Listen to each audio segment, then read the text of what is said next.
Qu'est-ce que c'est la dynamique des fluides?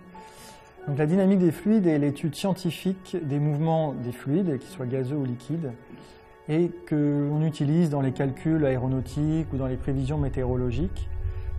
Ça s'intéresse par exemple aussi aux vagues qui accompagnent les bateaux en mouvement sur l'eau ou les turbulences aériennes qui suivent un avion en l'air. Okay. Et qu'est-ce que c'est l'histoire de ce roman? Donc ce roman démarre justement sur un avion en l'air qui a un accident et 9 passagers sont happés par l'ouverture d'une porte à l'avant de l'appareil. Puis 20 ans après, on se retrouve avec 2 jumeaux, Théodore d'un côté qui est un mathématicien reclus et obsessionnel qui étudie justement les équations de la dynamique des fluides, et son frère Dimitri qui est un romancier à la notoriété naissante qui court d'un plateau à l'autre pour assurer sa promotion.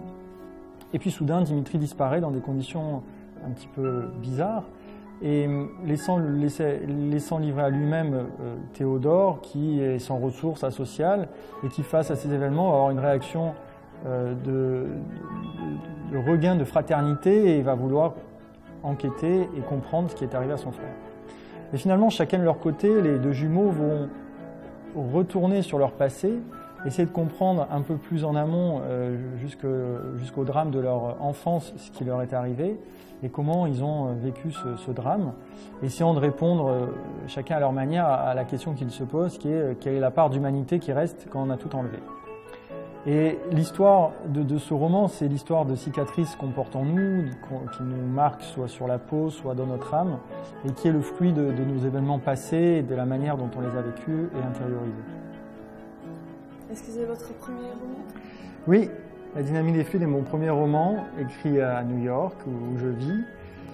Et j'ai pris beaucoup de plaisir à l'écrire dans le sens où finalement tous ces personnages sont un peu chacun d'entre nous, ou aussi je me suis laissé porter par l'histoire qui parfois me surprenait moi-même.